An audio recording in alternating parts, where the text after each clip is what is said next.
Welcome to Moonbase 2.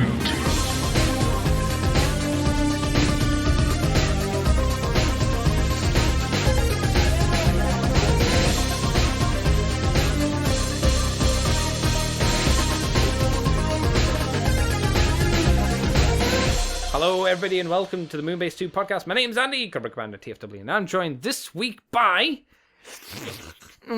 What do I want to name you today? Like a demon, I must name you. I must use my book of spells and incantations, and I name thee Mikey!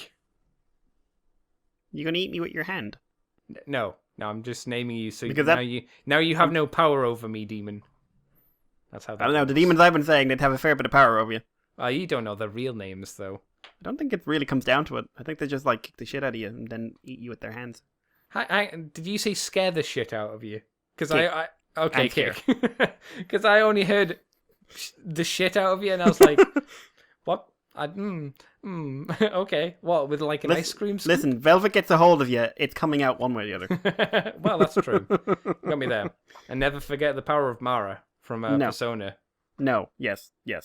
If you ever want to laugh and you want to see a bizarre Japanese monster from the Shimigami Tensei games or Persona, just type in Mara. That's if you ever want to test how into Japanese culture you are, look at Mara and just rate your reaction on a scale of 1 to 10. The lower, the more of a weeb you are. Yeah, I was very just like, okay, fair enough. So yes, unfortunately we scored very low. It's not it's nothing to be proud of. It's just you go, yeah, it's what you would expect, I suppose. Oh, Japan. Yep. It's a great place. They've got some really interesting designs. Don't search if you're young, I would say. Or old. Yeah. Just don't search sometimes. Yeah. I think that is actually really sound advice for the internet. Just don't search. Just don't. But we're here, Mikey, again, to talk about Transformers this week. Relatively limited palette of news once again, but that's the time of year we've kind of rounded up to. New York Comic Con next week, though. Is it? Oh, shit, okay. So they said they have a panel there, so. I wonder if they'll show anything, because, the rumor is we'll get Siege Volume 2 announced. Volume 2? Oh, yeah, the Netflix show. War for Cybertron Volume 2, I should say. Oh, okay, right. Is Siege the title, Siege? Or is War for Cybertron the title? It's War for Cybertron Siege. So War for Cybertron, and then it's Siege. So it might be War for Cybertron Surge? Fuck you. Sergey? See, the reason why I wasn't completely sold on your idea there is because usually we've had leaks before conventions where they've just gone, oh, well, here's the stuff, and you go, oh, okay, and then they show you at the show, and you're like, yeah, but you told us. So yeah. I hope that's the case, and we'll actually show. They'll show it at the convention because they'll be like, hey, they kept it a secret, and they waited until the show to show us. Nice. Wow, it's 2010 again. Yay! And things were happier. I'm going to kick off the news, though, Mikey, this week with some crappy news, because it's been a while since we've done some crap, and this is... Yeah, if you are someone who is into sewing and knitting, and maybe you want to make your own line of clothing, why not head on down to Walmart and buy the G1 themed fabric? Now, granted, I have no idea how well cotton fabric is for crafting clothing, but you can head down, grab from an Indiana store for the economic price of $5.76. Additionally, the Evergreen 54 sticker sheet that apparently was previously reported is in the same store. So if you want to go all in, you get your 1 yard of cotton fabric and stickers. I assume that this is probably meant to be one of those shitty birthday mats, basically, right? Or do you think it is for something specific? Like maybe it's for you making a pillow?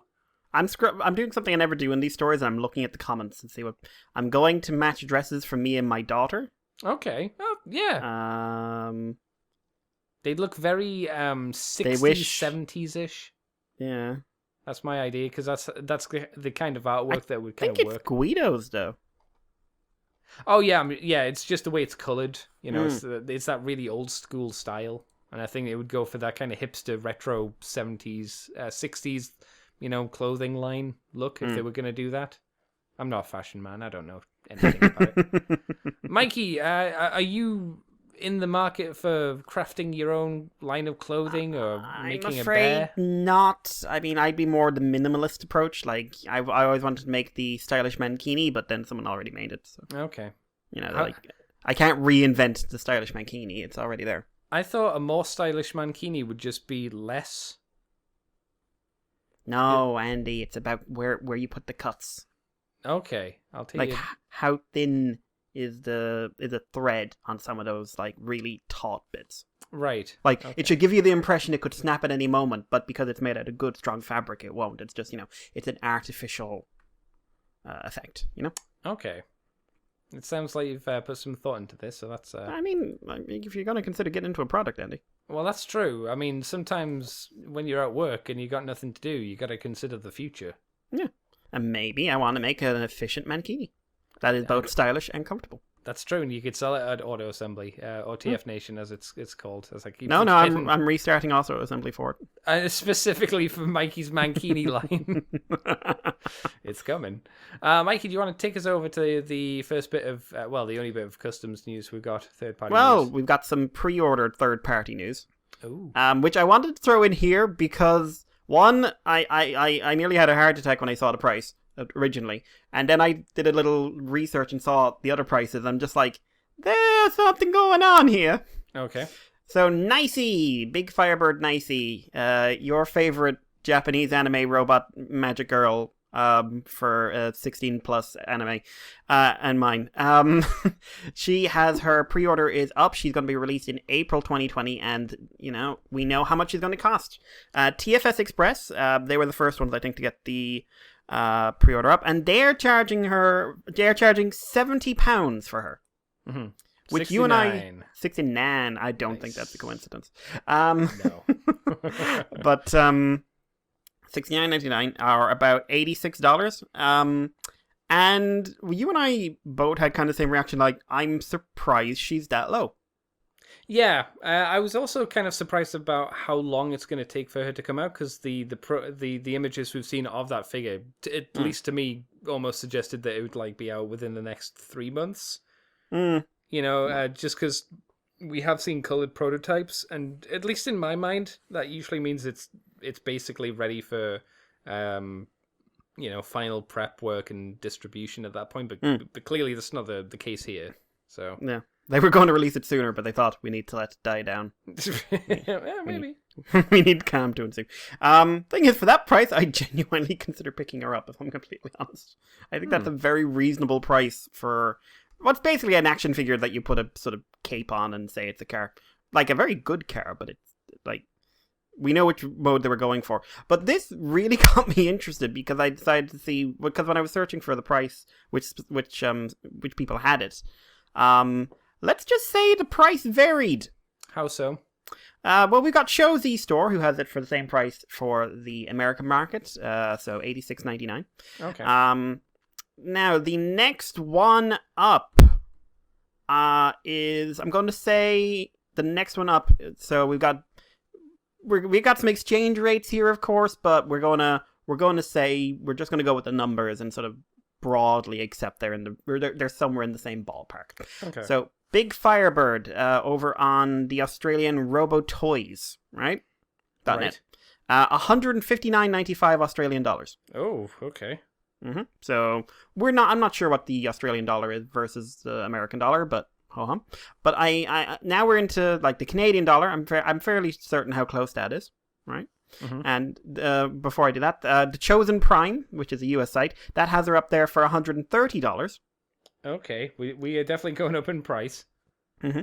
And ages 3 and up, which is a very popular Canadian retailer, has her for the US estimate of $132. That's £107 or 174 Canadian. Right. That seems quite a leap. A tad. I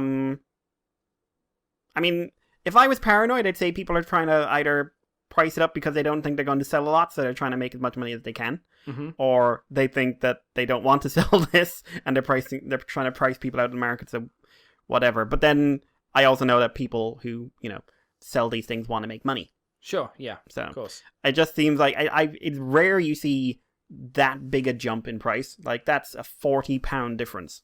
Mm. And it's very rare that someone selling in pounds is one of the cheaper ones, Yeah.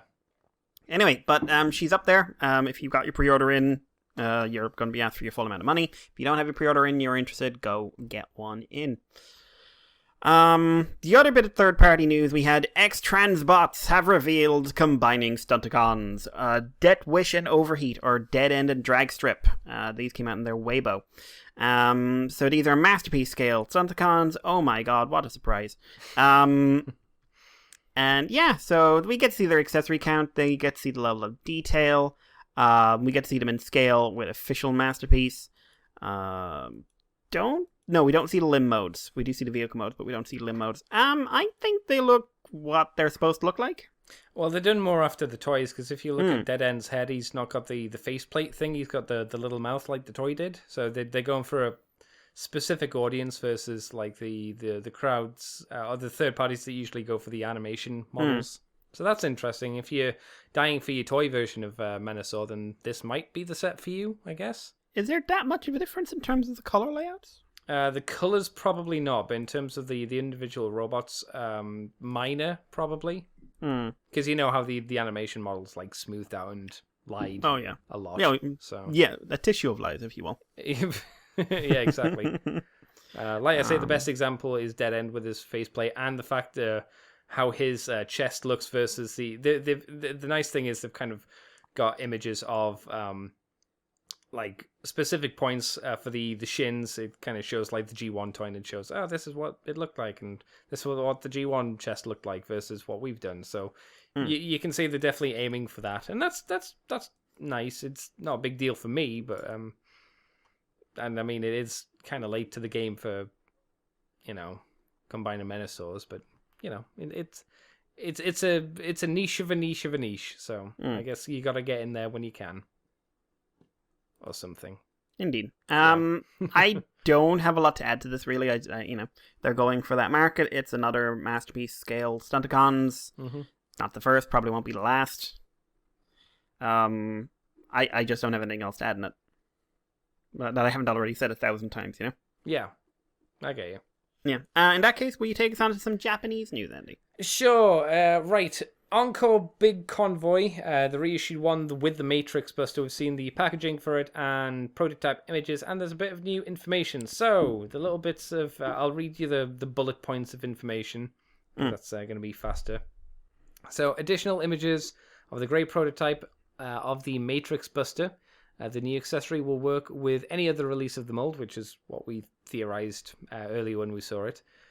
It will also include a remolded Matrix that can collapse its handles. That? Yeah, its handles. He means handles. Lateral holders, he means handles. Yeah, I was just reading that and I was like, what? The handles collapse in and you stick it in the gun. Why? Jesus Christ. Direct translation, surely. Hopefully, that's the reason. No, that's not a direct translation. You think that was a deliberate thing someone did? Yeah, because the rest of this doesn't read like direct translation. Oh, that's weird then. Okay, so the handles can the lateral holders. The lateral holders. Yeah. Lateral holders. So it can be placed inside the Matrix Buster as seen in the Beast Wars cartoon. Okay, I mean, fair enough. It seems the Cannon and Navi figurine were originally planned to go with the first edition Encore reissue, but they're not ready on time. Okay. Oh, so that's why they're being put with this one. Okay, that makes sense. The team really tried to recreate all the parts and gimmicks seen in the original cartoon. Encore anime color was released to align with the Beast Wars masterpiece. Okay. So I'm hoping that doesn't mean we don't have a big convoy on the way. You mean you hope we do? Yeah. I don't. Yeah. I'm hoping they're not saying like, and this fills the gap. Yeah, that would be disappointing because this does not hold up versus a masterpiece toy. No, I mean we got the Flame Toys. We got the Flame Toys one coming, so that's that. But that's not going in your masterpiece collection. But granted, it's going to be a lot cheaper than the masterpiece. I mean, that's guaranteed. You hope. Oh no, because it's already out. The anime color ones already came out. Oh, yes. Sorry. And it Yeah. was like $100? Something like that. It's not. It's Yeah. $500. It's $500. $500. Did you see the review? I did. That's why I made the reference. Jesus Christ. Johnny did good stuff again. Yo, paint scratching. Holy shit. Oh. Holy and it's like, shit. yeah, this is a cool robot mode. The transformation is ass.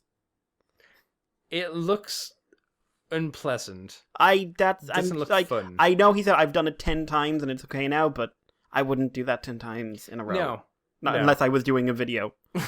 Like, oh my god. And like, yeah, the robot mode looks good. It looks but really good. very well pointed out. Not $450, $500 worth of toy. Yeah. And my god, it didn't need all the accessory crap that he came with. I was horrified by how many gimmicks they put on that trailer to try and justify the price. It's like, Oh my no, god, the amount of moving no. parts that were added that didn't need to be there. Yeah. Like, it's ridiculous. I'm And- sorry, but that toy has left a real sour taste in my mouth. And you haven't even bought it. You didn't No. even spend $450. No, I'm genuinely probably almost in protest going to go out there and buy a version of MP10. I'm sure Takara and Hasbro will wail with despair at that. And it'll be Unless the you buy Evangelion one. Show them all. Oh no. Which will cost about $500 now. Oh. You just see me running through. I've proved them wrong. Oh. Yeah, that's an interesting looking toy. It's not one that I'd ever want to touch. I really wanted him to do a comparison with Soul of Chogokin Gal Gaga. Just to be like, this is $350. Oh, or less. I can't remember. I am staggered. And like, I'm Yeah. still staggered that people say, oh no, it's worth it because they got Peter Cullen. There's a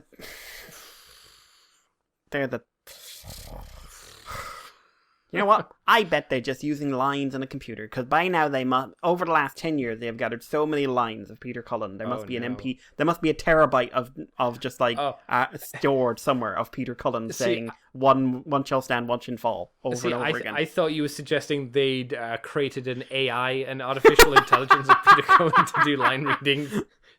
He will be Optimus forever. That's right. Oh God. Hey, well, they got Peter Cushing out from his grave and made a CG model of him for Rogue One. Yeah, but they horrible also made nightmare. Rogue One. They also made it. Yeah. I'm just saying, they don't care. If they hold the likeness, they'll fucking do it. Make some goddamn money, son. Jesus. Oh, the Vocaloid Peter Cullen. Yes. Like, he can be a Japanese superstar. All those to billboards. Stand next to Miku. Yeah, but he's in the outfit. He's in the same outfit as her. That'd be terrible. Just imagine those songs, but, Peter Cullen singing them. Oh, no. No. That could be in Tokusatsu Gagaga Season 2. That would be weird. Though we'll never get Season 2 for that. There should be, I checked, there's like 150 chapters of the manga. Yeah, you checked when it originally came out, though, so... Yeah, but that was like a few months ago. Make another one. Yeah, they should. Good show. Yeah. Have you seen the last episode yet? Yeah, I finished Good. it. I finished it, don't worry. I've got it all on my hard drive, all nice and kept. No, but I remember you hadn't seen it, and it was almost like you weren't watching it out of protest.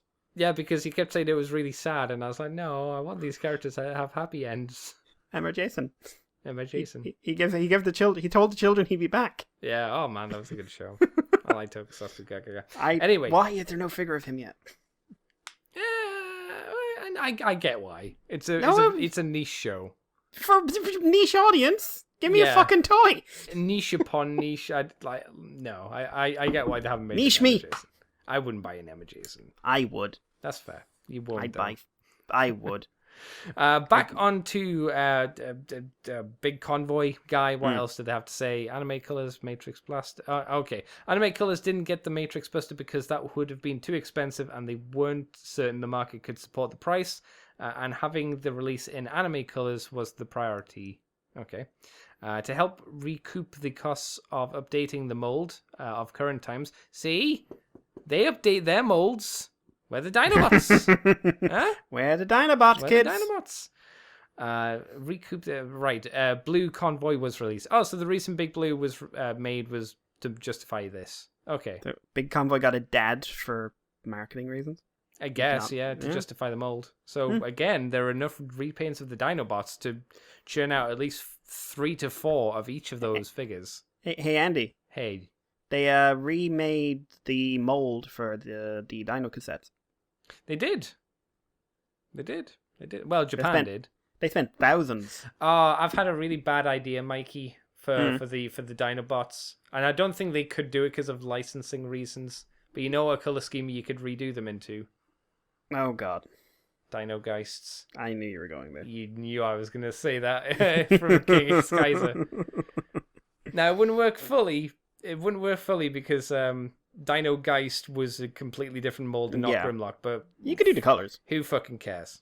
Who fucking You could cares? redo the head and give him the horns. If you wanted. I'm just saying the potential to repaint those figures. Never mind. We'll beat this dead horse until I'm dead.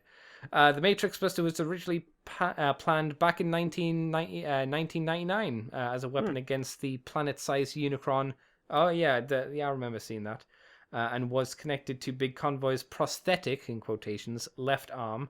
But since Unicron toy was dropped, the story was changed and the Matrix Buster edition of Big Convoy was never made. That's interesting. I didn't know that. For those not aware, there was a Beast Wars Neo Unicron that was going to be made. You can find images of it online if you haven't seen it already.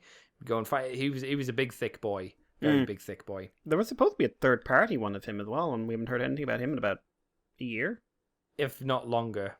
I mean, we probably definitely won't hear about him for another year, I'd say now. Maybe it's deliberate why we haven't heard about it. Maybe they decided to not do the Zeta Toys thing and went, okay, let's... They knew. They had an inside man. Yeah, let's keep this on the DL and just wait.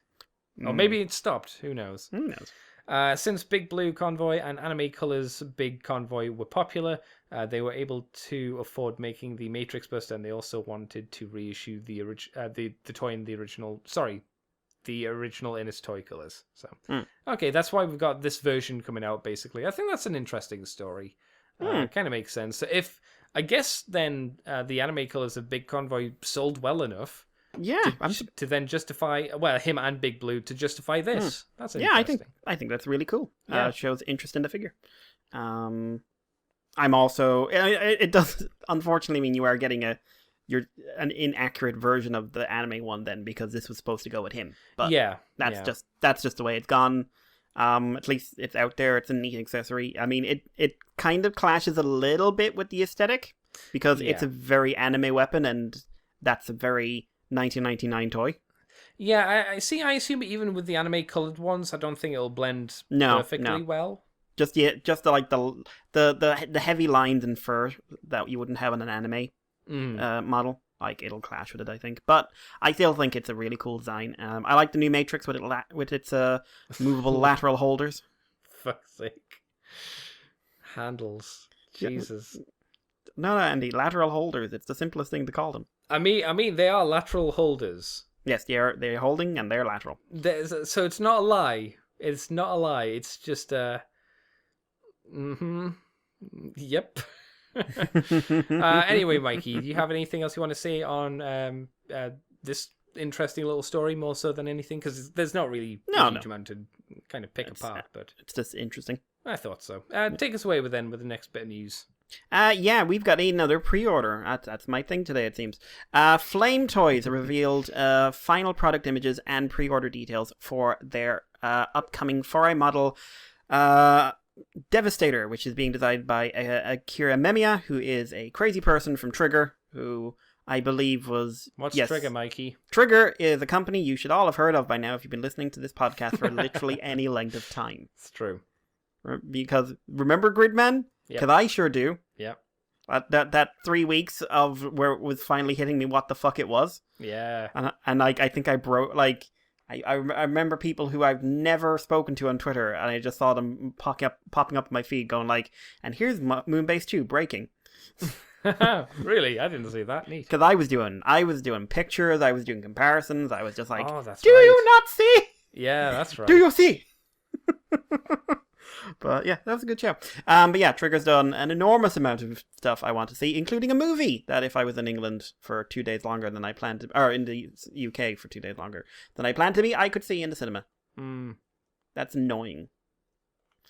which is because Americans get it, Andy. Yeah, well, of course they do. Getting rave reviews. You told me even from like normies who don't do anime, it's getting good reviews, which is really interesting. Who aren't getting the 15 billion references Oh, to sure, everything yeah. else that's from Trigger as well. Yeah, So yeah, that's annoying. that's our market though. No Yeah. one likes anime over here. Oh. Yeah. But yeah, so it's up on various websites. It's going to be $80, which it's a little bit more expensive than the other kits, but it is. I think it's a bigger kit as well, and it's a custom design. It's not based off a pre-existing design, so it's a sort of a designer model line kind of thing. It's a weird kind of design. It's a bit Revel techy, so it's a little off-putting, but it does include some neat features, like the fact you can use I believe it's Scavenger's Bucket as a power fist. Oh. Which was not something I ever expected to see in the world. No. Like, basically, it extends over his arm, and it's a super mode fist. And I'm just like, okay.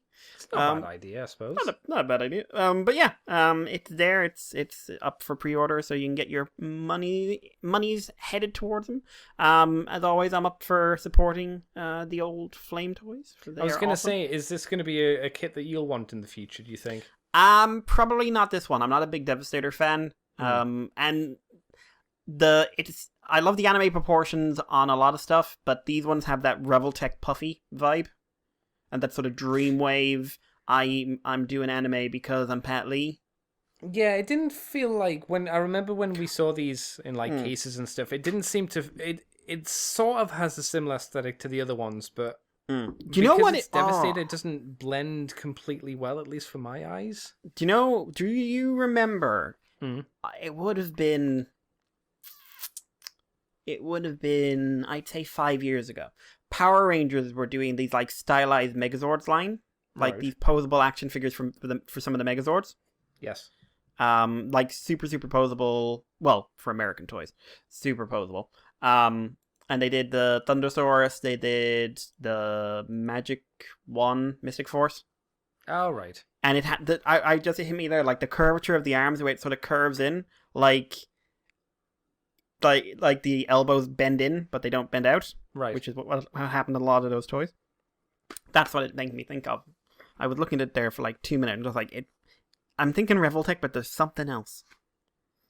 But yeah, so it's stylized, but it's not really my cup of tea. That's fair. But I do like the fact that it exists, and I think it's probably a very fun build. Certainly. And I think it's well worth it for anyone who's into Devastator. Oh yeah, definitely. Because believe me, it's probably the most economic Devastator you're getting anytime soon. Probably in terms of how much it's going to cost. Yeah. Andy, take us on.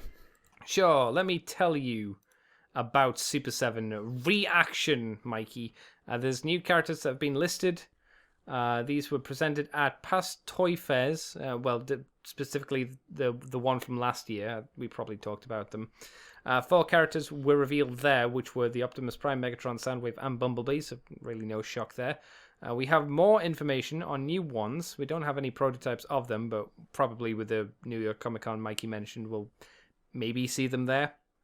So ones that they named were fan favorite characters, so probably no one you'll be really shocked by, but here we go. Devastator, no shock. Mirage? Fan favorite? Okay. No, you're going to be shocked by Mirage? Yeah. Cosmos? Okay. Look, he's not here. Sea Spray? He's not here, luckily. Alpha Trion. I am surprised a little bit by Alpha Trion. Shockwave, Shrapnel, Grimlock, Rumble. Doesn't say which one, though. And Frumble. Skyfire. What's that? Frumble.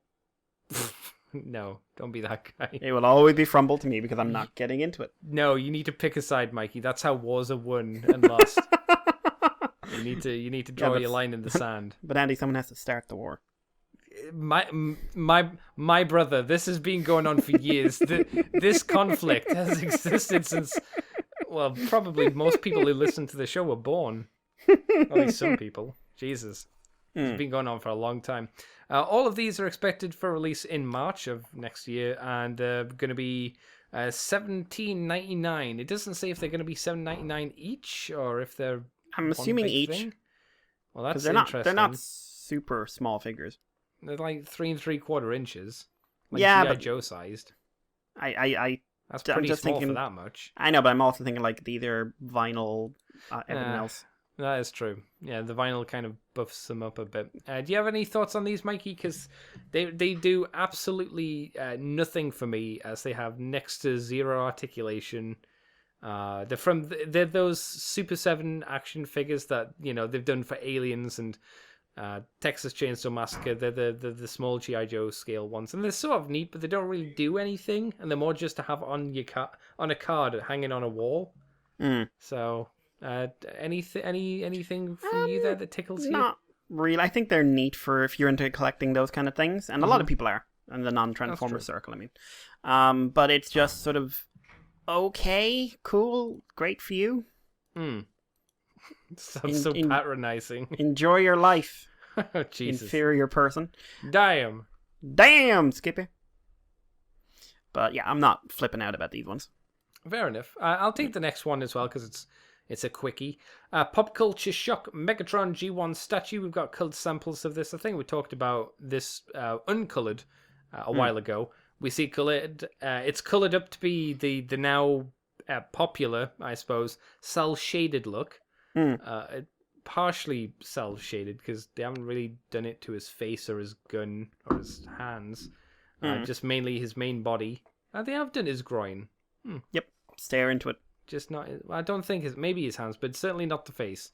I wouldn't say it's the best pose, but I like the idea of the cell shadedness to it. I think that makes it look quite neat and cool. Though at least in these images, it does make his ab like yellow, red, and blue bits look like they're not going to be 3D, but I'm sure they must be. Yeah, I think that's just an effect. Yeah, it's just camera trickery. Mikey, I mean, like I say, I don't think this is the most amazing statue to look at through a dynamic pose style, but does it do anything for you? Some sculpting issues. Oh, what do you mean? I dislike the shoulder, how they did the shoulder immensely. The shoulder, or the little bit under the shoulder, the skin flap bit. I guess. The joints. Yeah, that's weird. And I also don't like the face sculpt.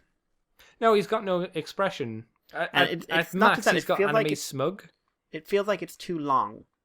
Oh, okay. Maybe it's because the mouth's too high up the face. Maybe. Maybe it's also he's got the puffy overlord lips. He do. But I love the paint job. I think that's great. It's just a bit generic. I want to know what a museum scale is. Oh yeah, I didn't even mention that. Yeah, G1 museum scale statue. Yeah, what does that mean? I would assume museum scale is life size. Oh, it's 10. Hang on. They are doing a great job with their 10-inch classic Transformers line with another iconic character from our franchise. Megatron will join Optimus Prime, Skywarp, and Starscream, Thundercrack, and Soundwave. It can't be 10 inches. It must be bigger than that, right? I don't know. I don't know. I'm looking. They don't look huge. Oh, maybe it is 10 inches then. All right. I want to see if the sculpting, design, and colors all match up because I just want to make sure. Like, it would be pretty bad if Megatron was the only cell shaded one. No, the sculpting on Optimus is way below Megatron. Oh, really? Oh, so they have improved. It's just not going to look great next to each other, I guess. The paint job's there, but the sculpting is not. What about the jets? How are they looking? Jets look okay. They also have the cell shading, which I'm really starting to love that. And Soundwave's just kind of badass. Hey, Devastation. It's nice to see it's had some lasting impact. Because that's totally where this shit's come from. Yeah, no. Totally. Everyone's saying like, oh no, it's based off the cartoon. No, fuck off. No, it's not. No. I've seen the cartoon. It don't look like this. No. And this was only really popularized through Devastation and then through very creative fans doing third-party stuff, like on Masterpiece Toys. Like this very specific kind of like almost camo look. Yes. Like that came from one source and it was not the Generation 1 cartoon. No. It's from Japan. Oh, yes. Platinum have a new game out and it's annoying me because it's on Nintendo. What? Hang on, what's that? Platinum have a new game out. Oh, crap, what's it called? It's the police one kind of thing. Astral Chain. That's it. Is it meant to be any good? apparently people are saying it's the best Platinum game. Oh, wow, okay. But I can't play it. No, and I don't want to buy anything Nintendo because there's only like 3 games I want for it. Yep. Nothing about Nintendo has ever grabbed me. No, Even when I was a child, I was always Sega. Yeah, because they did what Nintendo don't. Never forget. Never let it die. Mikey, do you want to take us on to the last bit of news then? Yeah, Cyberverse Season 3 has been greenlit. Possible TV movie? Dum dum dum. No, because this article annoys me. So Allspark Studios reveals that they have confirmed a 3rd chapter for Transformers Cyberverse. So that's been newly updated with an episode count of 62. So this would indicate that season 3 would have an increase of 6 episodes. 8 episodes, sorry. Bringing it up to 26, which is followed by, that leaves so there's 18 in the first few seasons. So if they kept the 18 structure, what are they doing with the other 8? That leaves an addition of 8 episodes that may undoubtedly be a TV event, clocking in at 88 minutes. No. That is what we call wild speculation being presented as journalism. Why do you say that, Mikey? Because something cannot may undoubtedly. May is, maybe. Undoubtedly is, it's happening. Yeah. So it's maybe totally happening. And also, it could just be Cyberverse is doing well, particularly on the online, and they're going to increase the episode count. And I would suspect it would be that, because it would be very unusual to list 62 episodes and not mention an movie. Like, So I'm just saying, no. Change that.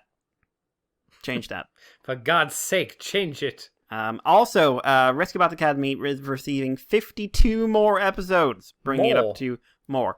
I didn't even realize it was still airing.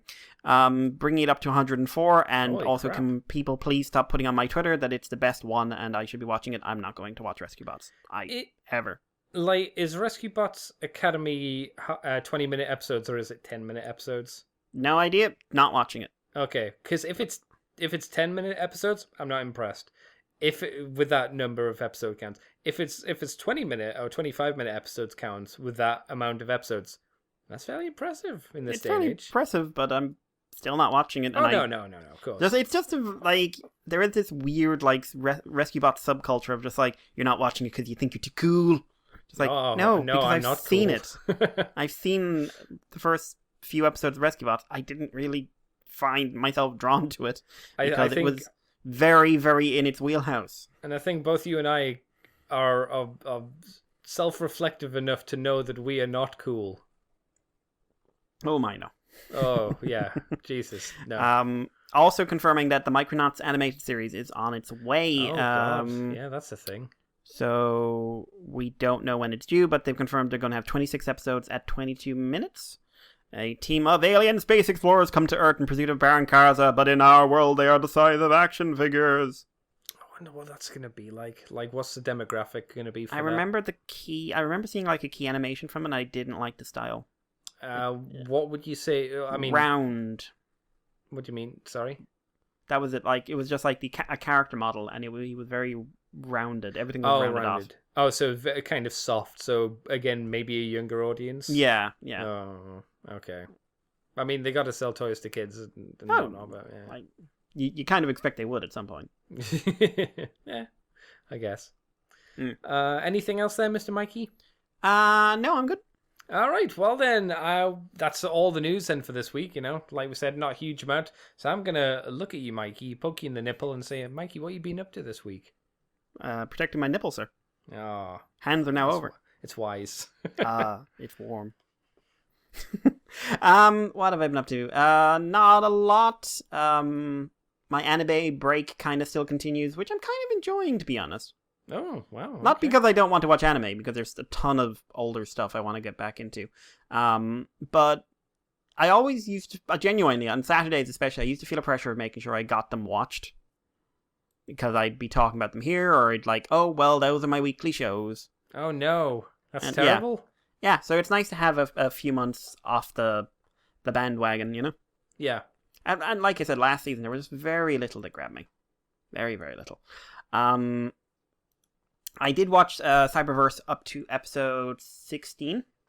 Oh, So 2 more left to go. Okay. So let's see, 15 to 16 are probably 2 of the weaker ones. Starscream is fun in 16, and it does wrap up the Starscream storyline for season 2. right. I'm sure like it's setting up season 3 as well. It also introduces something I genuinely never expected to see in this show, A which 20-minute episode. a non-toy character. Oh, really? Oh, okay. Well, No, main character. no, a non-toy character, like not happening. Like you Okay. could do Rack and Rune, they will never do a Cyberverse figure of this guy. Oh, interesting. Like it's just not possible. It's possible, but they just won't do it. Right. There was an episode yet with the Sharkticons meeting the 3 young bots, like Hot Rod, Cheetor, and Bumblebee, and that was okay. Mhm. I didn't really super feel it. The episodes preceding that I thought were pretty good. There was one which was full of Star Wars references. Another one that had the Matrix and Starscream going off the deep end. More bodies, so many more bodies. I'm enjoying Cyberverse. I think it does the best it can with the time limit. I've gotten past the time limit being a big constraint. I don't like it, and I can definitely feel the compression, but I don't think about it anymore. Right. And it is being put up on YouTube as well, so you can watch it there officially. Yeah, they put up episode 3? Four. And Okay. I tested and it does play in the UK and Ireland. So Oof, well, for now. for now, no, like it's Hasbro, it's fine. Okay. Like this isn't Machinima. They're not going away. They're not running away going, yeah. We never actually found out why they collapsed, That's true. Hmm. Business Although woo-woo, I'm sure. It had something to do with Verizon, I'm sure. Yeah. But I also watched the making of the Dark Crystal Age of Resistance. Oh, okay. So that's an 1.5 hour long documentary looking at very much the technical aspects of it. Like, how did we get into it? How do you do the puppetry? How do you do the stage? What's the challenges of doing this kind of medium? What are the expenses? Why did you, they've been talking about doing animated sequels and everything else for years, and why did you go this route? Why was there such an emphasis on practical over CGI? Well, where that sounds possible? really interesting. It was, like, for instance, someone pitched to Netflix, oh, we could do an animated series, and the person in charge basically said, like, yeah, that's great, but why aren't we doing puppets? That person's a good person. Yeah, but they were told, like, it's very, very, very expensive. Oh, why aren't we doing puppets? Do the puppets! And then they did a test footage, which I don't know if you can actually see. It came out in 2016, and Oh. it was the scientist chasing a gelfling down a hall. Right. But because what they were doing, it was a very simple puppet of the scientist, very, very simple. And then they had a CGI gelfling. So Oh. originally they were thinking, okay, we're going to have the gelflings as CGI characters and the larger characters as hand puppets. Right. Or it seems to be. And they were basically told, no, just, can you do it all as puppets? Well, we can, but it'll be a massive undertaking. Just do it all as puppets. I don't think you understand what I'm saying. Do the fucking puppets. And it's like, I watching Age of Resistance, you do sort of go like, how the hell did you do any of this? Mm. And then having seen the making of, how the hell do you do most of it? Because it tells you the basics, but the tricks, the camera work, like there are things like the camera work in Age of Resistance is very, very unusual for a puppet show. Right. Because it's dynamic. The camera's moving in between the characters and it's moving around the characters a lot. Mm. And it's a stage where there are holes where people are sitting, Sure.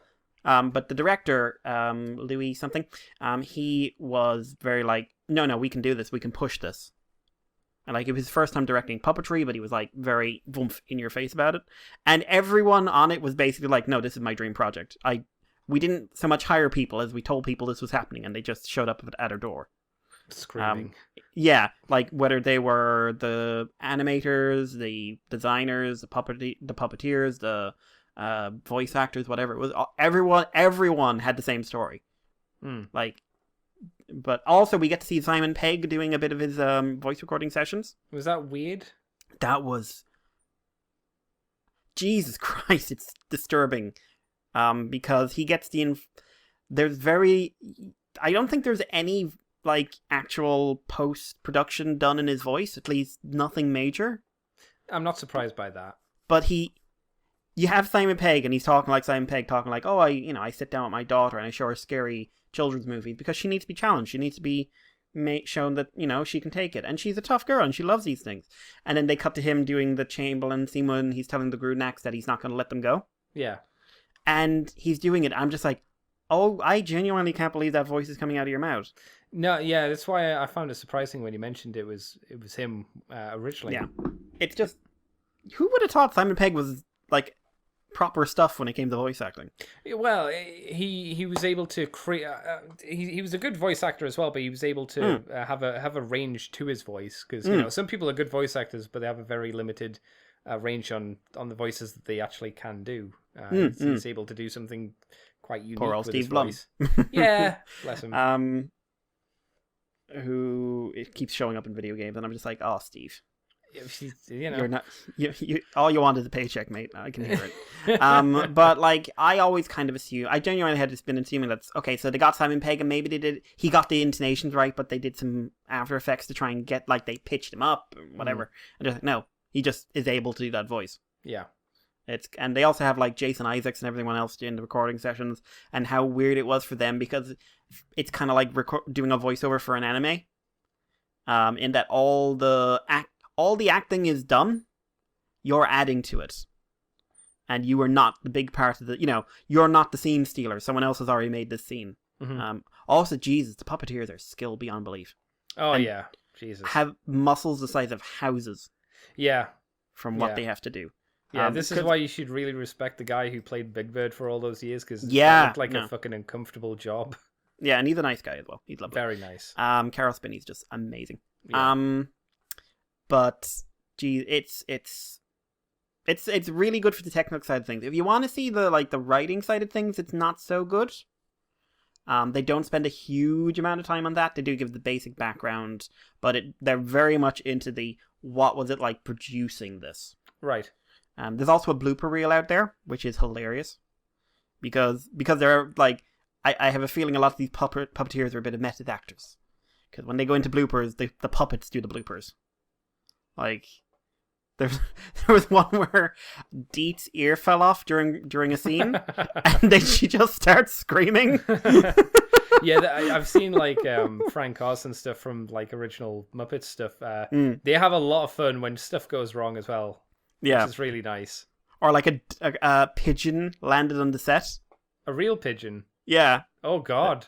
And who was it? Brea, the Brea puppet is just like, hey, you, go. Who are you? Because they've got cameras inside, they all have cameras strapped to their chests, or inside the larger puppets or anything else. Or yes. The suits, so they can actually see through them. Yeah, that was the same with Big Bird. The interesting thing is the camera. I don't know what it was for Big Bird, but for them, the camera is showing them two external camera views. It's not showing them from the puppet's viewpoint. That was the same. So it's not like you're looking out through the puppet. You're looking at a camera that's looking at the puppet, which is so disorientating. Yeah. Oh my God. And nightmare. Apparently the puppeteers were also this requires so much actual acting. Yeah. But and also there were some young adult books that got released a few years back that I didn't know about. For Dark Crystal. Yeah, I think that's where the if you didn't know anything about it, this is where they talked about the fucking backstory. So it's that old lady. Here's what she's all about. Yeah, but you know how usually they ignore that. Yes. When what they did was they got him in and he helped with the lore work. That makes sense. Which I bet if you read those books and you watch this, they probably don't. I don't know if they 100% match up, but they probably are close. Yeah, but I thought that was really cool, and he invented the puddling language. Oh, that's nice! Wow. Yeah, apparently got a bit of respect instead of just trashing it and just going fuck it. Now we're doing our own thing. Yeah, he was just like, oh, I came up with language, and then people started sending me emails in it, and I was just like, I don't actually speak it. I'm not a fucking nerd. But I mean, he is. But this was a collection of nerds. Yes. But yeah, no, it's well worth watching if you enjoy the Dark Crystal. I'll have to see if I can find it then. It's on Netflix, but obviously, if you don't have Netflix, find it how you do. Yes. There was also 01, so episode 5 of that, Kamen Rider 01. A few more weeks. I'm like halfway there until I can start watching. Yeah, this was an interesting one. Partly because at one point it all turns into comics. Okay. Which I was not expecting, but was done quite well. Less of the crazy camera work in this one, I will say. But also, it seemed to be a rather damning commentary on popular mangaka. Yeah. And how they produce their stuff, the amount of pressure they put onto individuals, how they treat their staff, how much work they actually end up doing for the product. Right. Which, once you get to something like the size of Dragon Ball or One Piece or whatever, you don't do nearly as much of the actual work as you would in another series. Because you have people working under you. Sometimes you're doing broad strokes of this is the plot, you're not doing the script. Like, that is quite common. Yeah. I believe with Naruto, in the end, he wasn't writing any of it. He was given the outline. I know that's what Akira Toriyama's doing these days. Yeah. And it's not always the friendliest environment. It's not always the kindest to the people working under it. Yeah. And they had a guy sitting in his house that was worth a couple of million, and he was using people, but then he switched to human gears because he can basically just run them out until the parts break and then throw them away and get a new one. And that's a lot more humane than the current industry. Yeah, because they'll just let you die. As long as the humanoids, the humagears, is that what they're called? As long as they're not living, as long as they are acting as machinery. If they've turned to the point where they're sentient, well then the story changes in this. There was a moment where one looked like he was about to complain, and then he didn't. But then, we have confirmation that the bad guys are looking for humagears who are developing self-awareness. Okay. Which is they're the ones they're turning into monsters. I mean, that you just said they almost said something that kind of sounds like the manga industry anyway, because people almost speak out but then don't. Yeah. Whether it's that's a cultural thing or that's just who they are as a person, that sounds unfortunately very similar to how it is in real life. That's a bummer. That's deeper than maybe they're wanting to go. Maybe they're exactly aiming for that, and that's just sad. Introduced a new form, Flaming Tiger, which is the best looking secondary form in the show. Okay. So far, I really like it. Is it for 01? Is it for one of the other two? 01. Okay. Is that the red one? Yeah. I've seen that. Vulcan gets a new weapon. That was about it for him. And Valkyrie doesn't do much, but her new form showing up next week. Fair enough. Which I think is the first female writer to have a form change. Ever. I think. You're probably right. Yeah, because most of the time he's the one female suit, and then it's like... and here's her showing up for 5 minutes at the end of the series. Yeah, or shelved. It's either here you are for the movie, or we're going to put you back on the shelf now you've came off. Yeah, I'm just thinking, the only... your place. They showed up at the end of the series or movie. The only ones who didn't do that would be Marika, Poppy, and Nico? Oh, and the Mage. Yeah, they were shelved in terms of how useful they were, though. Yeah, I know what you mean. I mean, Marika did her best for a while, but yeah, even she could not defeat Japanese writing, culturally ingrained sexism. But Valkyrie is definitely, she's being pushed. That's good. It's interesting. It's something that both you and I have been interested to see in a Kamen Rider show, because I've said it would be interesting to have a female Kamen Rider, and I get why that's not going to be the case, because it's a toy line, it's a show to sell boys toys. So and in Japan, where they're not flexible on what sells to boys. Yeah, and that's fair enough. It's a different market, and that's how they want to promote it. So including a female writer this early on and having her do stuff, I think it's a good move forward. It might, depending how well her toy sells, also affect what will happen in the future with Kamen Rider and stuff like that. The question is is she, because the writer has already set up that he's willing to off people for drama. Will she be fridged? She could be. Yeah. She might be the fridger rather than the fridgee, though. So we also have our first hint of some stuff for the fifth rider, which is Jin. That's the bad guy one, isn't it? Yeah, the pink bad guy one. Right. He kind of looks a bit like Exe, doesn't he? He does. I'm not crazy about the helmet. Yeah, it's interesting. Yeah, it's a bit like an explosion of paint that's gone off in his face. Yeah. It takes getting used to. I think it'll work well in motion. And we had very, very, very early on our evil rider dead. Yeah, you mentioned this. I thought that Which- was funny. Which also is like to me going like, okay, I'm trying to figure out which of you two is going to turn good because one of you is going to turn good, Yeah. and I think I figured out which one it is. Okay. But I'm also like, we're 5 episodes in, and we have Evil Rider dead. Evil Dad. It's a thing. Like, someone in the Kamen Rider production team must have had a very bad experience with their father. Yeah. Because this has been a thing since Wizard, Yeah. which is a long time. And, like, especially now, because, like I count Evolto as a, or Revolt, whichever one you want to call it, as an Evil Rider dad, Of course he is. because he's Banjo's Rider dad. Yeah. And Gio has Oma Gio, who counts as an Evil Rider dad in my opinion, because he's like, I'll raise you to be the best version of you can be. Me!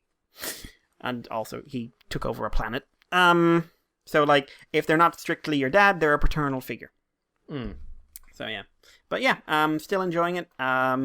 Less of the crazy humor this time around, I noticed, although there was some very good suit acting. All right. And yeah, I'm interested in next episode and what they're going to pull off, because it's also, going by the preview, it's introducing, hey, you ever have that moment where maybe you're seeing your blow-up doll as a real girlfriend? Wow, what a way to phrase it. Well, I mean, they showed how you order a Huma gear in this. I'm just like, you can customize them. You buy the S package, you get like fully customizable. Yeah. There was a teenage boy on there just clicking up, up, up, up, up, up. Well, you know, Yep. it's what would happen. Yep. We all know that there's a 18+ market available on these. Okay. Well, I think it'd be stranger if there wasn't in that world. Oh, yeah. Oh, also, bit of character development for Izu, the main Huma Gear character, the secretary. Okay. Like, she had a bit of like, oh, there's more going on with her as well, which is cool. But yeah, 0-1, still enjoying it. Cool. Yeah, it's living up to expectations for this writer at this early stage of the game where they're still pushing toys. So, good stuff. And finally, the only major thing was Tales of Berseria. I'm about 20 hours in now. Okay. Just after meeting a new demon character who's a child, and some plot reveals about the demon types and where the demons come from. She's a tree one. She's the tree one. Yes. Kanon, I think her name is. She's something Kanon. Hawaiian. She sounded Hawaiian. Mm. But yeah, this is a real good game. Story is very good, I think. It's very, very character focused, and that's very good because the characters in this are all engaging. The main characters are a wonderful cast. Yeah. Magilu is not so much stealing the show as running off with the show and then beating you over the head with it. Yeah. But she's amazing. But Velvet's great. I love, like, she's an excellent protagonist. She's had a bad time. She got fucked over a lot. Yeah. And then you have the reveal of what Aetherian is. Yeah. And then why there was a barrier over her cage and why she was being kept alive suddenly makes a horrific amount of sense. Mm-hmm. And when that hit me, I was just like, oh no, that's much worse. Yeah. Because I thought she, like, my theory was, oh, it's that, like, you are the last bit of my life that I am holding on to, so I'm keeping you No. alive. And it's like, no, he's an asshole, and No. he's using you. Yeah. And also, how many demons died in that hole with her? Yeah. over 3 years. One thing that is slightly annoying, at least to me, and I'm like near the end of the game now, and I don't think it's ever touched on, is when you have a demon, or I think they call Goma in the Japanese translation. There's no distinction between the feral ones who are just running amok, and then you have the normal ones like Rokuro and Dine. I love Dine as well. Dine's great. Yeah, and yet they're all like civil, and you can communicate with them and talk with them. And then there's just random ones who are just beasts and just want to fucking kill you. There's no, I don't think it ever defines why is there's a difference. You know, why some can control themselves and others are just fucking nuts. I think that's a problem. Maybe it's hidden in, like, because I know there's like large clumps of text that you can read through in the menu system, and maybe it's explained there.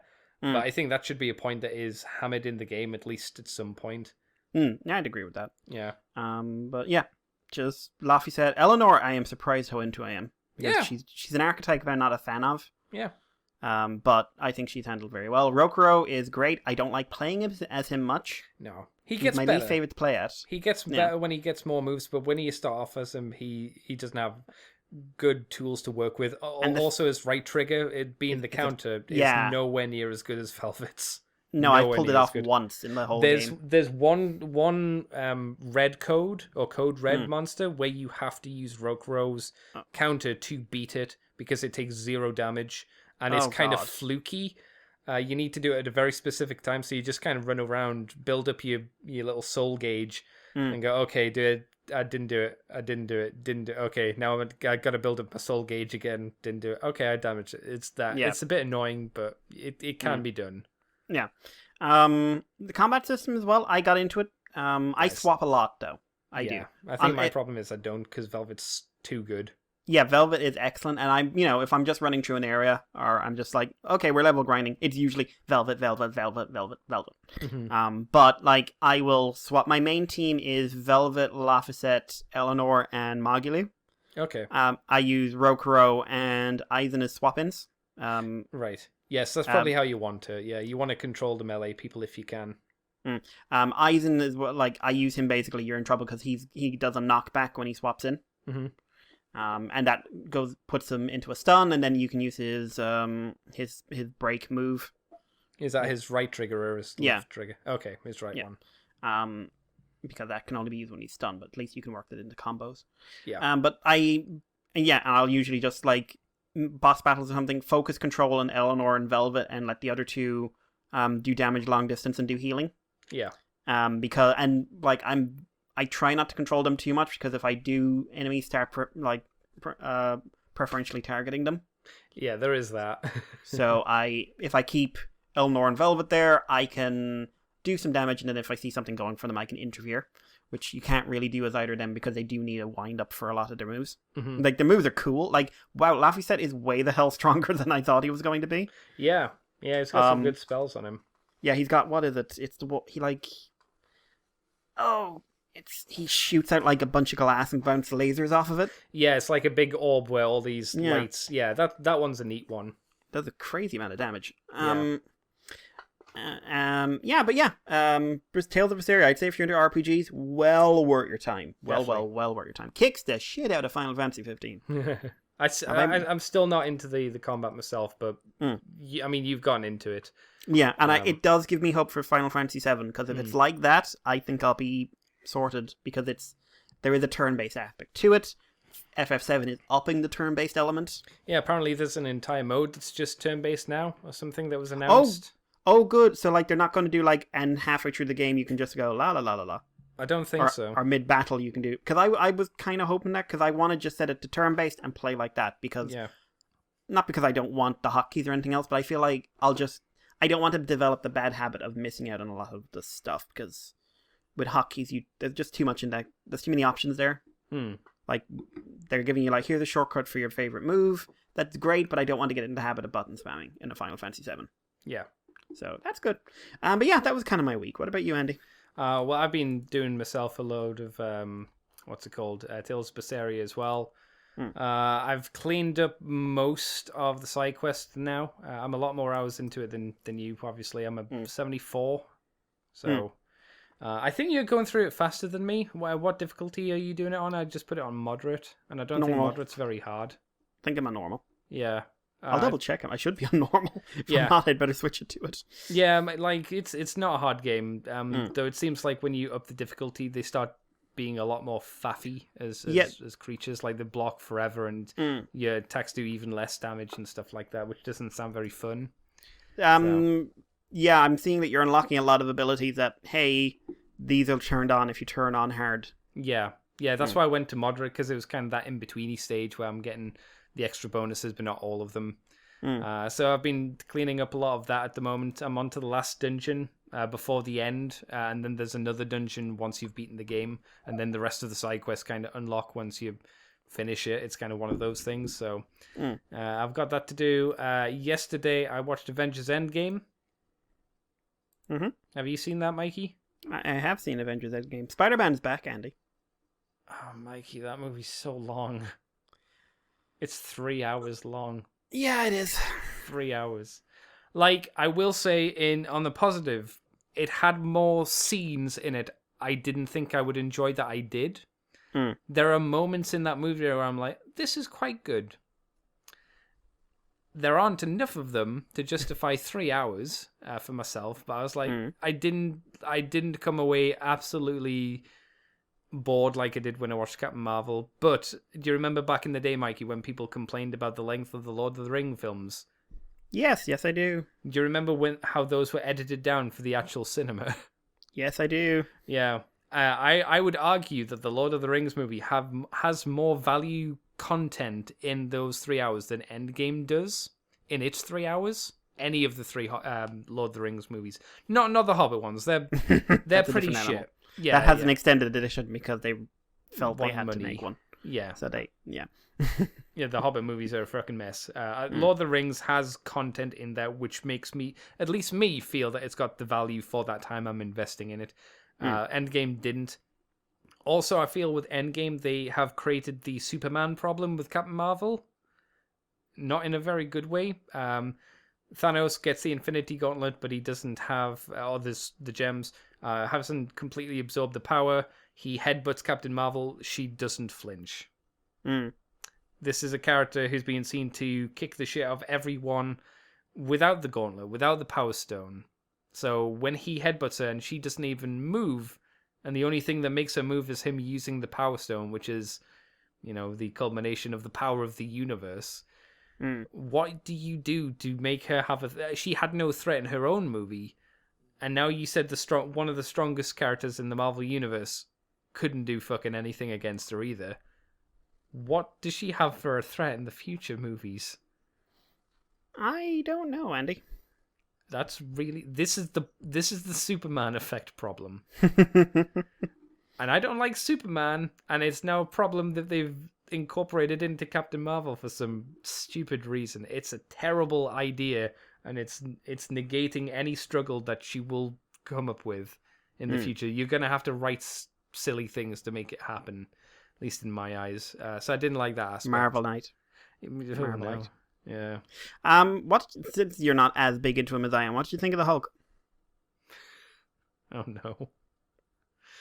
First scene, he's taking selfies with kids. Hulk out. Hulk out. There was a lot of that bathos humor as well in there. For some quite like a scene I did like, even though I don't like Fat Thor. I think the idea behind Fat Thor could be interesting and sometimes was done quite well. But there was too much underlining, just here's more humor, that just undercut the emotional stuff for me too much. Well, the fact that Fat Thor isn't a joke, it's the result of deep, deep personal trauma. Yes, that's good. That's really interesting. And him talking with his mum when he's actually talking with her and struggling with that is really good and really interesting. And then goes back to jokes and I'm like, okay. Never mind. This is how we're doing it. But I could see why Hulk annoyed you. Especially knowing how much you love the Incredible Hulk. I'm like, oh man, because that's not the Incredible Hulk. That's Banner controlling the powers of the Hulk. The Hulk isn't in this movie. No. Also, I did laugh out loud. I knew it was coming, but I did laugh out loud when it's like, oh yeah, the power of the Infinity Stones. It's actually gamma radiation. I was like, where the fuck did that come from? Where the fuck did that come from? That just came out of fucking nowhere. Yeah, it's gamma, Andy. When? When is it ever mentioned to be gamma? Because why else would you say the Hulk could be able to be the one to use? Because he's fucking strong as shit. No, Andy. He needs to, because apparently his arm will never heal. Even though he gets angry and he heals. His arm will never heal. He's never angry anymore, Andy. He's the happy Hulk. Yeah, again, that stuff I was just like, yeah, I can see why Mikey would be annoyed by that, because it should be fine. Also, I was annoyed by the fact that Captain Marvel, because she was shown to be able to kick the shit out of Thanos, technically, even without the Infinity Stones, could have stopped the Infinity Gauntlet movie from ever happening. Yes. Because, like, the excuse of, There's a big universe. Everybody has problems out there. That's fine. Do you know who else was out in the universe causing a lot of problems? Thanos. Yeah. Thanos was out there causing a lot of problems. I'm pretty sure he would be high up on the list of. I better someone needs to sort this guy out because people knew about Thanos as well. He wasn't doing stuff in secret. He's fucking taking over worlds and massacring everyone. So I think the real problem with Captain Marvel for me, it's not just that she's overpowered, because she is. It's a problem though. It is a problem, and I'm not getting into the politics of this because the problem is that they have created an individual character whose narrative has now been made stagnant. Yes. That's why I said the Superman effect. Yeah. But also, they were so painfully aware of it throughout the entire film because she does nothing except show up for Deus Ex Machina moments. Yes, yeah. That is her entire... and then when you have a moment to give her character, which she desperately needs, they say, nope, she can't be here because they want her to be as the Superman character, and having her... They don't know how to write her into this dynamic with that. Even though they've got fucking Thor, who is a Superman character, and they've got Hulk, who is a Superman character, but they've all got logical weaknesses. Yes. Well, Thor's weakness not always that logical, but they wanted to have emotional, so it works here. Yeah, but for her, they wanted to have the perfect, will be future leader of the Avengers, and the way to do a good Superman story is to say, okay, we're not putting him in a fight. We're giving him an emotional story. We're talking about what his morals are being challenged. Someone dies and he couldn't save them, not because he wasn't strong enough, but because he just didn't know. Yeah. Or there's an excellent Superman story. It's a short one of he talks to a woman who's about to jump off a building. Oh, I've seen that. Yeah, that's pretty good. And it's just him talking to her. It's not him using his superpowers, and that's when you go, Superman's the hero because of Clark. Yes. The important thing with Superman has always been that it is Clark in disguise. And the thing DC constantly fucks up is that they make Clark the disguise. Yeah, they do it works for Batman, because Batman is Batman and the disguise is Bruce Wayne. It's not that way for Clark. Yeah. And unfortunately, they kind of did that with Captain Marvel as well. Yeah. Because Carol Danvers doesn't exist. At least not in any meaningful way. No. And I don't honestly know how you'd, for me, believably do the Ms. Marvel movie. In that, oh my god, she's so amazing, she inspired Ms. Marvel, and she's barely on the planet. And has no personality. That's a good point, actually, yeah. And I want the Ms. Marvel movie to be good, because Ms. Marvel's cool, but there's going to be a bit of a disconnect for me. But then again, it's a Marvel movie, and I've been disconnected from them for a couple of years. Yeah. Longer than a couple of years, actually. It's true. I'm really not looking forward to the next Thor movie. I'm not going to watch it. And before anyone says, no, it's not because Jane Foster, it's because it's the same fucking director. Yeah, I'll watch it the same way I've watched Thor 3. I'll watch them the same way I've watched the past load of Marvel movies. Painfully? Yeah, and at home. Because I don't want to. Thor Ragnarok is a travesty in my mind, and I will never apologize for that. It's not for me. A lot of people love it, but it's certainly a lot of people are wrong. Not my bag of rice. I for a Thor story, people are like, what would you want for a Thor story? God Butcher. I think that's a really good, interesting story, and takes place through 3 different eras of Thor, which I think is really interesting. And he's not the Joker. He is Viking Thor, and I like people don't like his language and stuff. It makes him unrelatable and makes him silly. I like that because Thor is a Norse god. And the good thing now is it does feel like they are slowly going, not an alien, he's an alien. And they go, no, he's a god. Because they've stopped mentioning the alien aspect of him, which I'm really fucking thankful for, because I always hated that. I get why they did it when they introduced him, because they were too scared. But at this point, they're just like, no, he's a god. You just need to lean heavy. I think you need to lean heavily into that. Lean heavily into the 9 realms and lean heavily into the Norse mythology. To do stuff that I want for Thor. That's not what people want for Thor, but that's what I want for Thor, because I think the Norse mythology aspect of Thor is the most interesting aspect, because I like Norse mythology. Yeah. Kind like similarly, like Wolverine versus Hulk. They're talking about that now. Oh, yeah. Like what the rumor, and they're saying, oh, they're going to bring in the Immortal Hulk, and like I would, Wolverine's you know dead. what? Yeah, but the thing is, if they did an Immortal Hulk movie with Wolverine in it, I would watch the hell out of that because there is a story to tell there, and it would be if it, you know, it has to be a dark story. It has to be psychological. Yeah. It's not funny. We don't like not interrupted every 5 minutes with ha ha ha ha ha. Yeah. Like, and I don't want to see this current iteration of Marvel touch that either of those characters really. Because Wolverine, I think he's overdone, but he has a lot of potential, and the Immortal Hulk is a jet of fresh air into the Hulk as a character. If it happens. Yeah, like what he is right now is excellent. And You mean Immortal Hulk, not Movie yeah, Hulk. but no, God no. But I don't want to say like, here's Immortal Hulk and here's the movie version of him. He's the snarky Hulk. Yeah. Because that would he'd be the smart ass Hulk or something like that. Yeah. Like, See, that's the point. you know who the smart-ass Hulk is? Hmm? She-Hulk? Yeah. Hope they don't fuck her up. That's what She-Hulk's role is. She is the relatable Hulk who's a smart-ass. Yeah. And also, seriously, they're gonna fuck her up. Maybe not.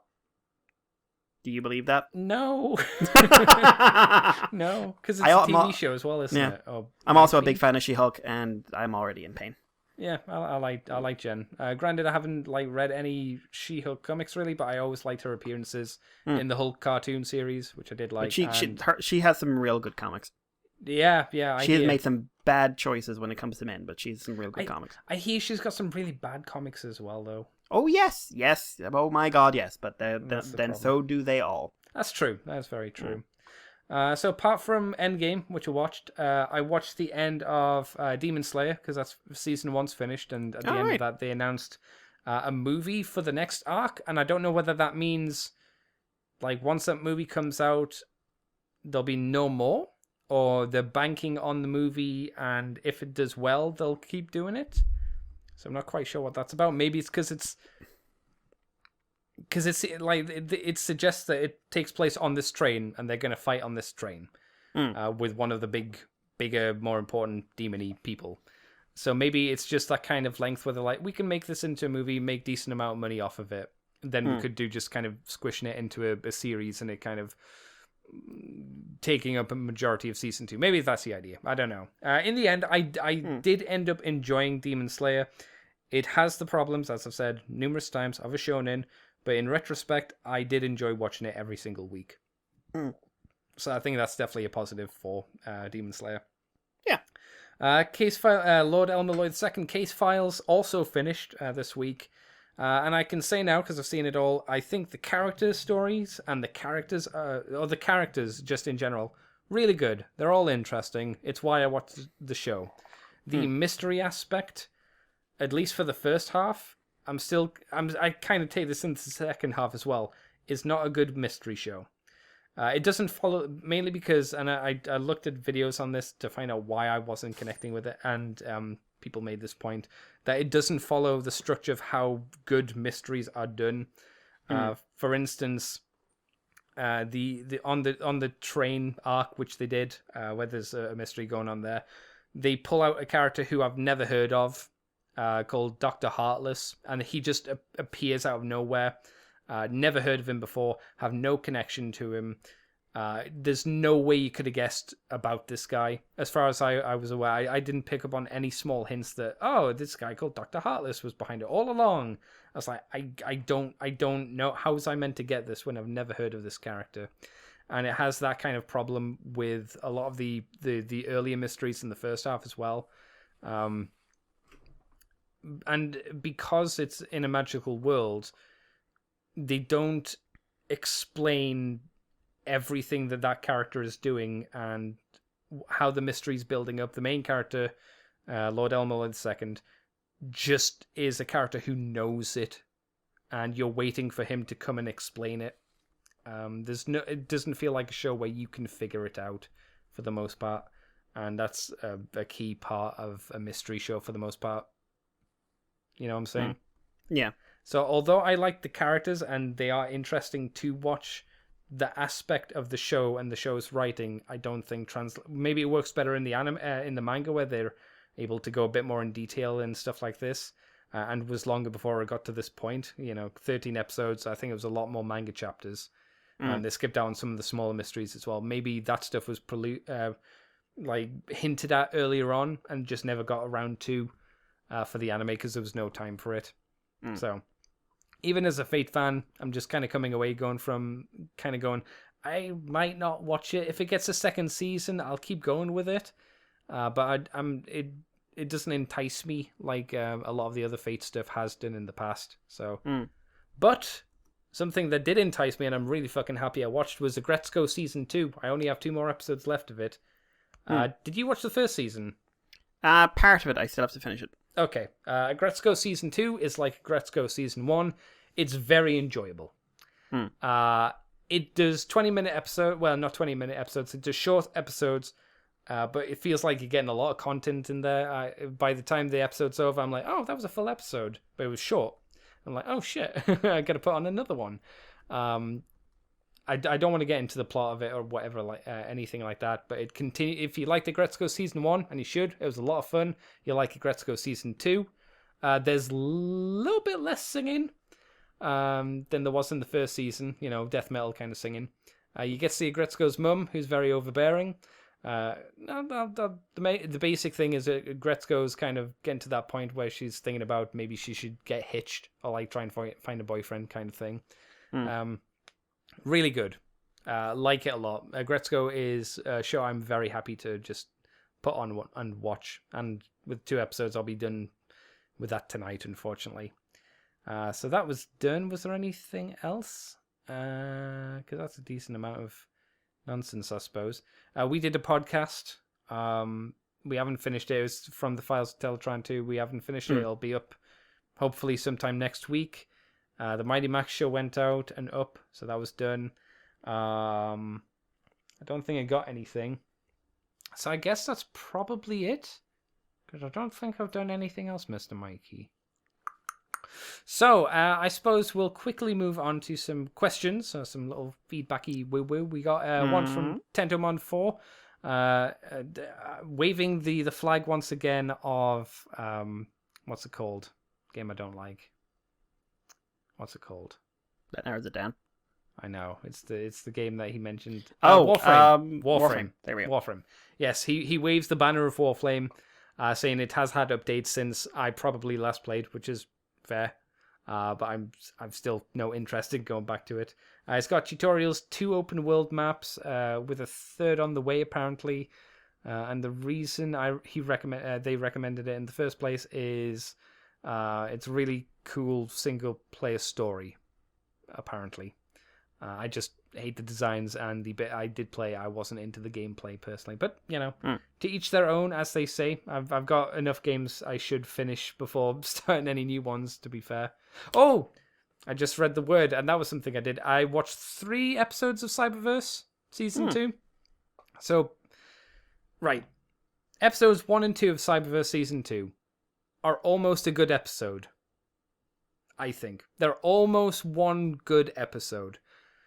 I still feel the show feels like, especially for Season 2, it's done by people who care about it rather than it feels me to say this RID, which just felt like a very bland show. This feels like people are caring about it, and then someone, whether it was from Hasbro or from TV, came along, saw these people working, picked up a crowbar and broke their kneecaps and said 15-minute episodes. And they're like, but we're enjoying ourselves. And they're like, well, time to break your other kneecap then.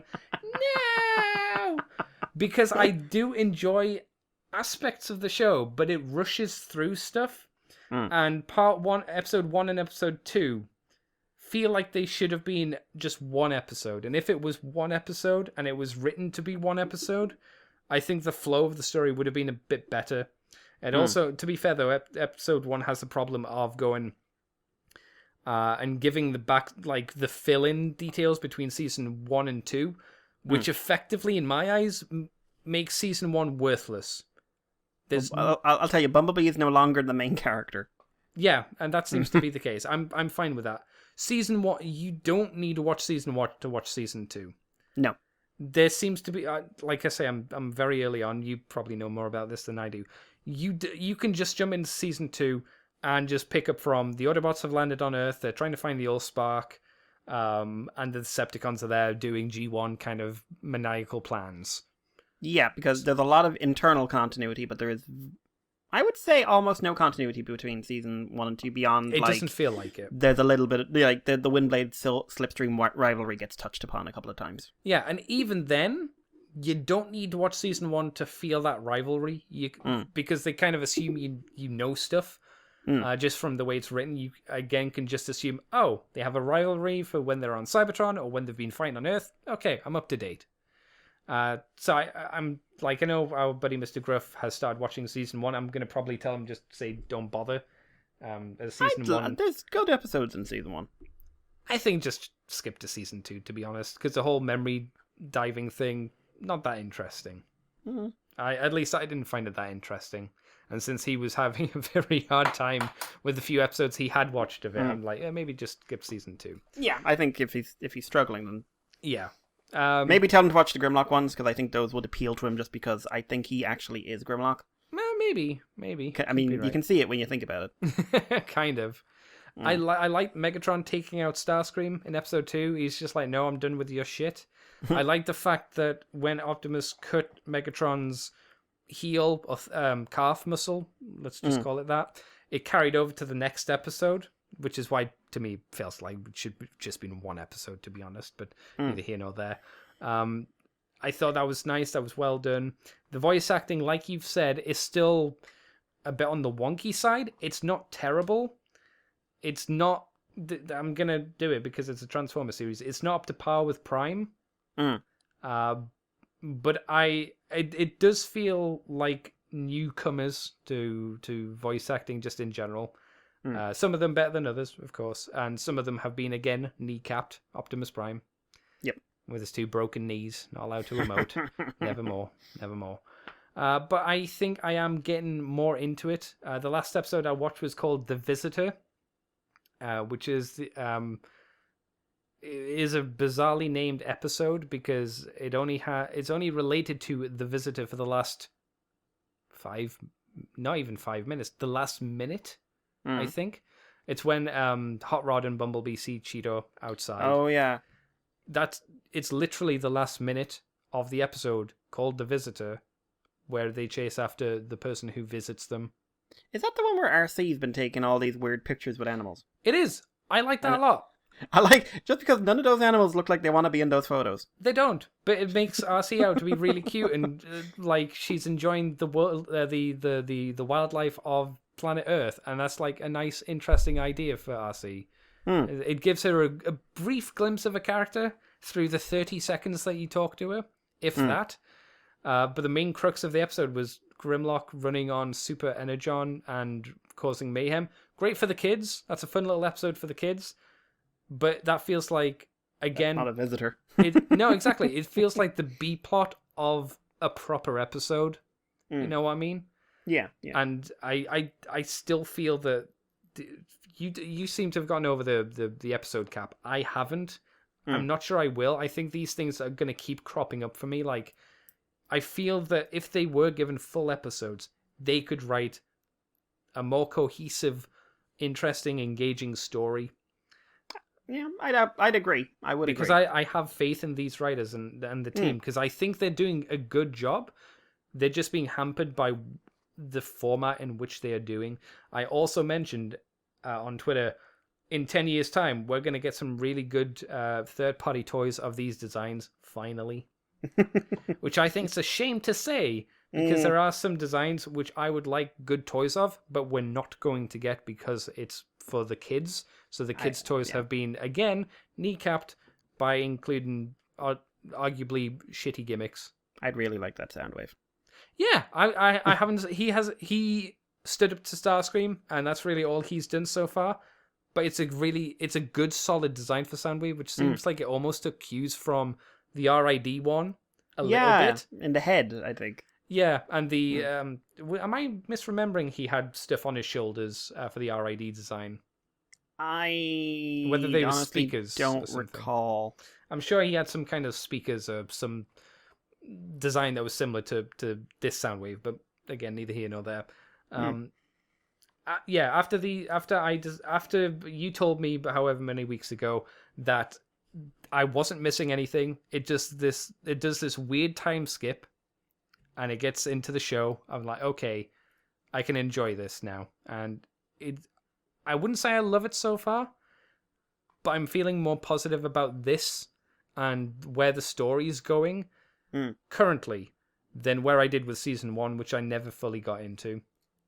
So I have a bit more hope for season 2, which is good. Yeah. So yeah, the reason why that I was carried off was because I saw Cyberverse was mentioned in here. He also mentioned that Warframe, you can just watch the story mode if you want on YouTube, obviously, because that's how YouTube works these days. You can just watch a video game if you need to. And it looks like Cyberverse Megatron spreading propaganda on streams. That must be in a future episode? That's episode 4. He does a YouTube live stream for Starscream's funeral. Okay. Which is okay. And there's like text running along the side, which is really fun until you realize that every 20 seconds it's just repeated. Deliberately or by accident? Oh, deliberately. It's filling it. They have like 7 or 8 lines, and then it's just repeated. Fair enough. Okay. Yeah, no, it's a scene. It's one of those scenes you could say these guys know what they're doing in terms of actually writing, because it's a scene that's something you kind of would do today if you were trying to hook people in. You do a live stream. Yeah. No. Exactly. Yeah. Yeah. I guess in the Transformers world of we've had a civil war, that's the closest you'd probably get to a news report, in a sense. Yeah. There you go. We've also got a message from Simon Lech, who commented on the Mighty Max podcast and said, man, that sounds like one incredibly bleak cartoon series. It is. It's great. It's really good. Yeah. Yeah. I've been watching some during the week. Oh, really? Okay. That's good. It's been ages since I've sat down to it, but yeah. Yeah. The first episode I ever saw of that was a videotape of the season 1 finale. Oh, wow. What a bleak one to go into. Yeah, that genuinely traumatized me. Yeah, it's a good show. Like I said in that show, there are certainly episodes that are not nearly as good as other ones, where they're just like Monster of the Week, and you go, eh. And then there's some really good ones as well. Yep. Mikey, we also got a message from Andy, who sent us a little... Andy? You're here. Not me. Andy with an I, not with a Y. Andy with an I. Why, Andy? Talking about some Unicron stuff. So why don't you respond to that one, since you were the one who covered Unicron last week? Yes, so Andy with an I, if you can so be called. I'm not going to read the whole thing. I'm just going to do summation, just because it's quite a lot of text, and my voice is starting to go. So they were listening to last week's episode, and they were chiming in on the Kapow thing, and this is interesting because I don't know a lot about the super economy thing, but Kapow's price is likely due to a 20% UK sales tax. So if you actually look at the price breakdown, they give it here. So you'd have $575 with an estimated $75 shipping, which is $650, and add a sales tax of 20%, and you get $780 in pounds, translates to $634. So they are, it's not their fault in this case, which also means that the Americans really are just getting fucked over if you're not backing it. Yeah, it seems like it, or sounds like it. So yeah, Big Bad are just take going for an overhead that in my mind is unreasonable and makes it totally untenable, not viable. Yeah, so they were pointing out neither Hasbro Pulse or BBTS have to deal with this, since every state is in the US, and in the state has its own tax rate, which is added afterwards. So I doubt you could sneak something as big as Unicron into the country without being noticed by customs. You don't have a big enough jumper. So yeah. They also wanted to say they just paid their custom fees, their tax and custom fees for Kurikari Kuri Starsaber, and he is a glorious, more conservative engineering than previous figures, but he is magnificent. Lots and lots of pointy bits. I'm going to point out this is the version of Starsaber that would want to have lots and lots of pointy bits, because he wants you to die. Do you think it's one of those figures that if you threw at a child, they just end up with cuts? Bleeding. Having seen it, I'd say if you had a child look at it too long, They just start bleeding. There are toys in Japan that are a health hazard. Almost makes up for the disappointment that is Masterpiece Star Saber. I've never seen much feedback on that figure. To be fair, whenever I hear people talk about Masterpiece Star Saber, it's not positive, to be honest. It's never positive. No one's ever like, he was a really good fucking figure. A lot of people are like, We're glad, which is weird. Yeah. I'm kind of glad I didn't buy it then, but it yeah, also makes me sad. I nearly bought him a lot of times, if I'm honest. See, I can't remember why people don't like it though. Maybe Andy, something that we wouldn't mind. Not you, Andy. But yeah, love listening to the show every week. Thank you for hours of entertainment that make my commute and business travels more bearable. I'm sorry that we're your fallback. Agreed. You need better quality podcasts. Yes. Or anything really. Oh dear. But yeah, thank you, Andy, for the feedback, and thank you, Tentamon, and Simon. Yes. Yep. But yeah. Yeah, Andy, that's our show. You have any other thoughts you want to add to anything Andy said? I don't think so. I think it's interesting, obviously, that and it makes a lot of sense because America's really fucking weird for its taxes. Yep. You know, I get it. It makes sense. Every state has its own tax for its own various reasons. That's fair enough. But it does make things like this a little bit more faffy. So it's good to know how the pricing for Unicron is kind of working out and why things are, going the way that they are, I suppose. Yeah. I guess this is a good place to wrap up the show, Mr. Mikey. So where can people find you on the internet? You can find me on Twitter as Irish Paleo, and if you want to send me any feedback to the show, guys, you can send it on the moonbase2@gmail.com. We'll accept it on Twitter, Facebook, Patreon, Libsyn, anywhere, anytime. Kill Andy and write it in his blood upon the walls. What? No, fine, Andy. No, go on. Andy, I mean Andy. Look at you, Andy. You're producing blood every day. You've got enough to spare. Me in the corner. I need my blood. Yeah, but you don't need all of it. I need to write something. It's like that one from The Simpsons. Buy a pen, Sideshow Bob. Oh God, yeah. Oh man. Oh. Oh man, when Simpsons was good. Yeah, remember that? Yeah. That's the second time today I've thought about The Simpsons when they were good. But Hank Scorpio, man. Oh man, that was a really fucking good episode. Oh, but yeah, there's a woo woo. Simpsons when it was good. Yeah, we could do that. That could be something. Andy, what about yourself? You can find me on Twitter as CCTFW, on YouTube as Cobra Commander TFW. You can find this podcast on the Moonbase 2 forums on Twitter, iTunes, Facebook, Libsyn, YouTube as Moonbase 2 Transformers Podcast. And you can also head over to patreon.com/Moonbase2. Do $2 each month, and you get the extended version of From the Files of Teletran 2, and you get it a week early. And like I say, extended with an extra comic. And you also get Moonbase Woo Woo, where we talk about things that aren't Transformers related, believe it or not, in more detail than we do here, for the most part. You can also head over to ccbunker.weebly.com as well to pick up the podcast, and if we're ever on anything else as well. I'm actually surprised how many people seem to head over to the CC Bunker, because I assumed that would just be a dumping ground where no one would actually go, but people seem to, so I appreciate that. Have you taken down those nude photos? No. Maybe that's why they're going. No. They are to laugh, though. Sometimes you just gotta laugh, Mikey. That's the thing. A lot of comments. It's so wee. Well, thank you for joining me this week, Mr. Mikey. Thank you for having me. And until next week, everybody, we will catch you next time.